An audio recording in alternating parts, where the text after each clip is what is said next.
আসসালামু আলাইকুম। শুরুতেই মনটা খারাপ হয়ে গেল।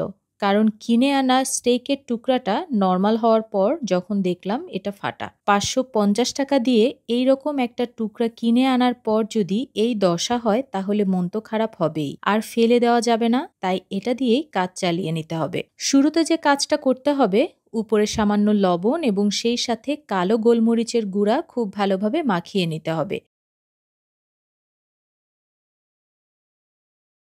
এরপর যে জিনিসটা ব্যবহার করব সেটা হচ্ছে শুকনো রোজমেরি। এই রকম বোতলে যে কোনো সুপার শপে খুব সহজেই পেয়ে যাবেন।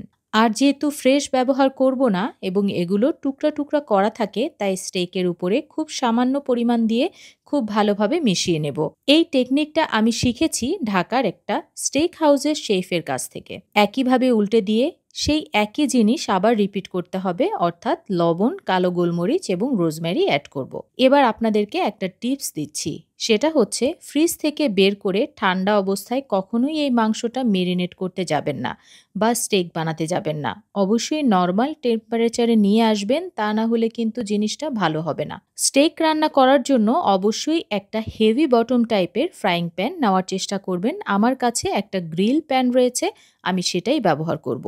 ভালোভাবে গরম করে নিয়ে প্রথমে ১ টেবিল চামচের মতো তেল খুব ভালোভাবে মাখিয়ে নিতে হবে। এরপর মিডিয়াম হাইতে ১ মিনিটের মতো এভাবেই রান্না করব, আর কিছু করতে হবে না। ১ মিনিট পর এটাকে উল্টে দিব। এরপর আরও হাফ মিনিট রান্না করে ২ টেবিল চামচ বাটার ব্যবহার করব। সাথে ২ টার মতো রসুন দিয়ে দিচ্ছি একটা এক্সট্রা ফ্লেভারের জন্য। এরপর এটাকে আবার উল্টে দিব। ২ মিনিট রান্না করার পর এবার নির্ধারণ করতে হবে এটা আপনারা কি রকম খেতে চান। যেহেতু এটার ভিতরে একটু লাল আমাদের অনেকেরই পছন্দ না, তাই আমরা এটাকে মিডিয়াম ওয়েল করে রান্না করব। তাই এরপর এক সাইড আমরা আরও ৩ মিনিট করে মোট ৬ মিনিট রান্না করব। অর্থাৎ টোটাল ৮ মিনিটের মতো সময় লাগবে। আর আপনারা যদি এটা মিডিয়াম রেয়ার বা মিডিয়াম করতে চান তাহলে সময় আরও কম লাগবে। এছাড়া ঠিকমতো রান্না হলো কিনা বা ভিতরে কাঁচা রয়ে গেল কিনা এটা বোঝার কিন্তু একটা উপায় আছে। আমি একটা থার্মোমিটার ব্যবহার করি। যদি মাংসের ভেতরের টেম্পারেচার ৬০ থেকে ৬৫ হয়ে যায় তাহলে বুঝতে হবে এর ভেতরে খুব ভালোভাবে রান্না হয়ে গিয়েছে। যাই হোক, কথা বলতে বলতে আমার স্টেক তৈরি হয়ে গিয়েছে। এটাকে এবার নামানোর পর যে কাজটা করতে হবে, কমপক্ষে ১০ মিনিট রেস্টে দিতে হবে। এর আগে এটাকে কাটাকাটি করা যাবে না। ১০ মিনিট পর আমি এটাকে কেটে দেখাচ্ছি।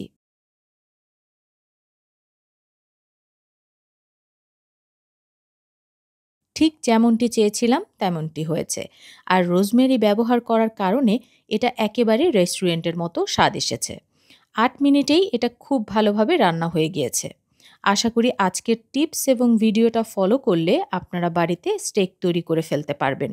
আর কোনো প্রশ্ন থাকলে অবশ্যই কমেন্টে জানাবেন, উত্তর দেওয়ার চেষ্টা করব। তাহলে আজকে বিদায় নিচ্ছি। ভালো থাকবেন। ধন্যবাদ।